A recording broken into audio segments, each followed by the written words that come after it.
चली गई। वहां जाकर अनुपमा ने देखा कि कीर्ति का पति कपिल एक बुजुर्ग महिला से मिल रहा है, जिसे कीर्ति ने अपनी सास बताया, जबकि इससे पहले कीर्ति कह रही थी कि वे सभी लोग जॉइंट फैमिली में एक साथ रहते हैं। यह नज़ारा देखकर अनुपमा के पैरों तले जमीन खिसक जाती है। इसके बाद कीर्ति एक और चाल चलती है। वह अनुपमा से कहती है, आप अपनी खरीदारी कीजिए, मैं अपनी सास से मिलने जा रही हूँ। वहां जाकर वह बड़े प्यार से अपनी सास को पैसे भी देती है, लेकिन कपिल और उसकी मां दोनों ही डरे हुए नजर आते हैं। आखिर यह माजरा क्या है? अनुपमा इस बात को समझने और इसकी तह तक जाने की पूरी कोशिश करती है।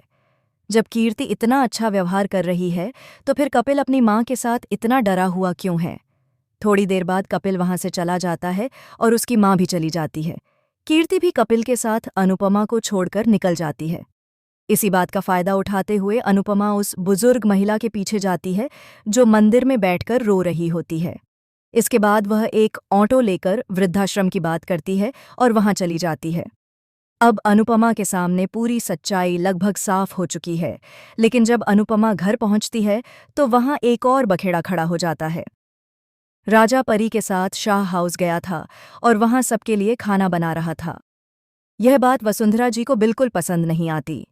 वह तनाव में आकर अनुपमा से कह देती हैं, आपने मेरे एक पोते को तो बावर्ची बना ही दिया है, अब दूसरे को नौकर मत बनाइए कम से कम।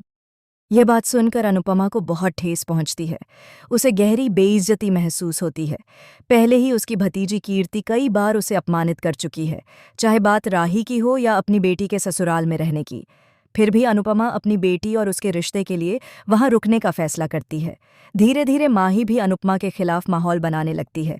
वह आरोप लगाती है कि अनुपमा ने ही राही की जगह प्रेरणा को प्रेम के साथ भेजा, यहाँ तक कि वह प्रेम और प्रेरणा को माचिस और पेट्रोल की तरह बता देती है। अनुपमा इस बात का जवाब जरूर देती है, लेकिन वसुंधरा के मन में शक का बीज बो दिया जाता है। धीरे धीरे वसुंधरा जी के मन में अनुपमा के प्रति फिर से नफरत पैदा की जा रही है, जिसमें कीर्ति भी उनका साथ दे रही है। कीर्ति पहले ही गौतम गांधी से मिल चुकी है। माही, गौतम और कीर्ति मिलकर अनुपमा को घर से बाहर करने की योजना बना रहे हैं। इसके बाद कोठारी परिवार को बर्बाद करने का एक नया खेल शुरू होने वाला है। गौतम गांधी सिर्फ कोठारी परिवार को बर्बाद ही नहीं करना चाहता, बल्कि वह प्रार्थना से अपने बच्चे को भी छीन लेना चाहता है, ताकि कोई रास्ता ही न बचे और सबको कोठारी हाउस से बाहर निकाला जा सके। इन सब साजिशों के बीच एक बार फिर अनुपमा को ही मोहरा बनाया जा रहा है। इतनी सारी परेशानियों का सामना करते हुए भी अनुपमा अपनी जिंदगी में आगे बढ़ती रही है। अब उसके कंधों पर अपने पोते पोतियों की जिम्मेदारी भी है। सवाल ये उठता है कि क्या इस पूरे शो में अनुपमा के अलावा कोई और जिम्मेदार नहीं है? अनुपमा हमेशा सच का साथ देती है और इस बार भी वह सच्चाई के पीछे खड़ी है। लेकिन क्या उसका सच उसकी बेटी का ससुराल उजाड़ देगा?